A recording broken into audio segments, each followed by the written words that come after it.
ehmatus, millega meid ootamatult tabab see situatsioon, tekitabki selle, et me kogu aeg mõtleme sellest, et oi, mis nüüd toimus, miks toimus, mida me tegime valesti, mida me tegime õigesti, kuidas nad saavad niimoodi käituda, mismoodi need asjad niimoodi käivad, need ei ole niimoodi.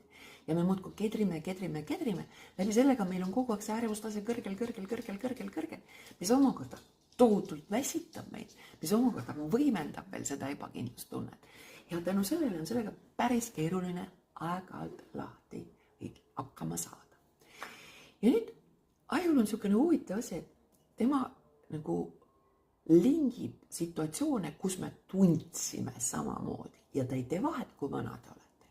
Ehk siis, seal on erinevad metoodikad, mida siis nagu saab kasutada selle ehmatuse neutraliseerimiseks. Aga üks, mida te saate ise kindlasti teha, on just see, et hetkel, kui see toimus, tundis teie keha ühtemoodi, aga kui nüüd me kujutleme seda pilti uuesti oma mälus ette, aga näiteks topsutame samal ajal. Peame sisse, hingame välja ja muudkui topsutame, ehk siis see tapping. Miks ta toimib? Ongi see, et tekib alati pinge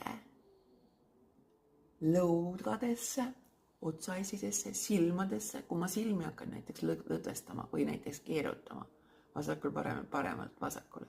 Ka sellega ma juba lõdvestan. Või kui ma siit lõuaspiirkonnast saan pärast seda ehmatust või vihasituatsiooni või hirmusituatsiooni seda maha, siis ma juba automaatselt hakkan rahunema. Ja sellepärast seesama niinimetatud tapping ka toimib. Ausalt öeldes minu arvates ei ole suurt vahet, seal on küll osad ütlevad, peab niimoodi täpses, miks siis järjekorras seda topsutamist tegema. Aga ma ütleks niimoodi, et piisab ka sellest, teil ei ole tavaliselt ka juhendid muusa sees, kui te hakkate seda tegema pärast ehmatust. Kui te lihtsalt toote selle kujutluspildi ette, tajute, mis te tunnete, aga nüüd hakkate rahulikult hingama ja siin võtma seda maha. Sest et sel hetkel, kui see ehmatus toimus, siis kujutluspilt, kui te seda meenutate ja teie keha, mis tundis, ei lähe enam aju jaoks kokku. See ongi trikikoht.